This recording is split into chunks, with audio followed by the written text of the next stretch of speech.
तो ऐश जोटो में हो को सेव करने के बाद होइन की तरफ चला जाता है, क्योंकि ऐश को प्रोफेसर ओक ने बताया था कि होइन में आज और कल समुद्र में टाइड आने वाला है। आसान शब्दों में कहूँ तो जब चांद धरती के पास आएगा तब समुद्र का पानी उठने लगेगा और चांद के दूर जाते ही समुद्र का पानी वापस पहले की पोजीशन में आ जाएगा। टाइड तो 24 घंटे में कई बार आते हैं, पर आज और कल होइन में एक ऐसा टाइड आने वाला है जो इतिहास में केवल 100 सालों के इंटरवल में ही आता है, और इससे होइन के दो खतरनाक पोकेमोन ग्रोडॉन और कायोगर एक दूसरे से लड़ने की कोशिश करेंगे। ऐश कहता है मैं आज के इस थ्रिलिंग एडवेंचर के लिए तैयार हूँ, लेकिन प्रोफेसर ओक ऐश को चेतावनी देते हैं कि वहाँ काफी सारी मुसीबतों का तुम्हें सामना करना होगा, इसलिए अगर तुम तैयार हो तो ही जाओ वरना यहीं रह जाओ।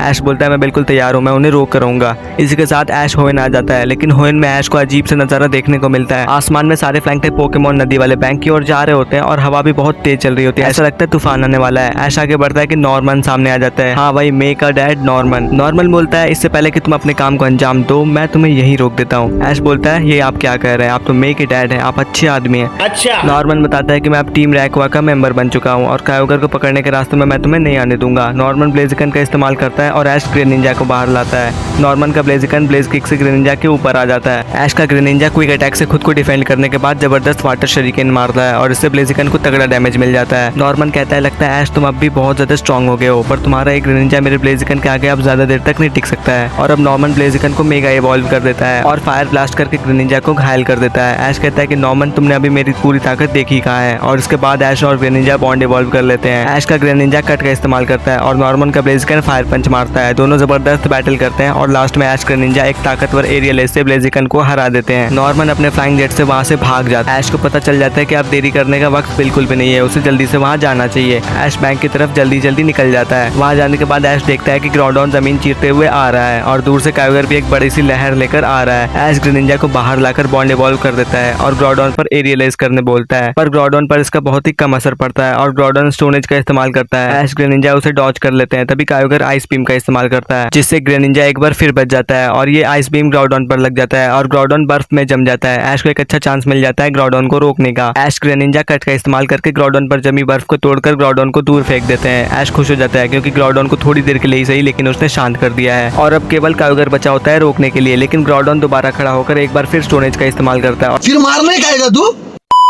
और इससे ग्रेनिंजा को चोट लग जाती है और इसके बाद कायोगर भी आइस बीम का इस्तेमाल करके ग्रेनिंजा को दूर की पहाड़ियों में फेंक देता है और इससे ऐश भी बेहोश होकर गिर जाता है, क्योंकि ऐश और ग्रेनिंजा बॉन्ड से जुड़े हुए होते हैं। थोड़ी देर में मे और मैक्स भी आइसबर्ग पर आ जाते हैं और वहीं ग्रोडॉन और कायोगर एक दूसरे से लड़ने लगते हैं। उस वक्त वहाँ खड़े लोगों की काफी बड़ी तबाही देखने को मिलती है और उस टाइम पर टीम एक्वा और टीम मैग्मा भी आ जाते हैं, जो अपनी मशीन से रेडियो वेव्स का बैरियर बना देते हैं ताकि रेक्वाजा आकर उन्हें रोक न दे। इधर ऐश को भी होश आ जाता है और ऐश ग्रेनिंजा से कनेक्ट होने की कोशिश करता है लेकिन नहीं कर पाता है। ऐश को समझ आ जाता है कि ग्रेनिंजा काफी दूरी पर और आइसबर्ग में दबा है। ऐश अब खुद को रोक नहीं पाता है, उसे ग्रोडॉन और कायोगर को रोकना होता है। ऐश बिना सोचे समझे आगे चला जाता है और ग्रोडॉन और कायोगर ऐश को देख लेते हैं और वो दोनों गुस्से से ऐश पर फायर ब्लास्ट और वाटर पल्स कर देते हैं। ऐश उन अटैक से घायल होने ही वाला होता है कि ऐश ग्रेनिंजा को फील करता है और ग्रेनिंजा आकर उन्हें अटैक को रोक देता है और इस तरह ऐश ग्रेनिंजा मिलकर ग्रोडॉन और कायोगर को रोकने की कोशिश करते हैं, लेकिन बहुत मुश्किलें आती है। तभी वहाँ पर हैरिसन आ जाता है। हैरिसन बोलता है ऐश तुम ग्रोडॉन और कायोगर को संभालो, मैं टीम एक्वा और मैग्मा को संभालता हूँ, इससे काम काफी अच्छे से हो पाएगा। और ऐश और हैरिसन दोनों मिलकर ग्रोडॉन, कायोगर, टीम एक्वा और टीम मैग्मा को रोक देते हैं।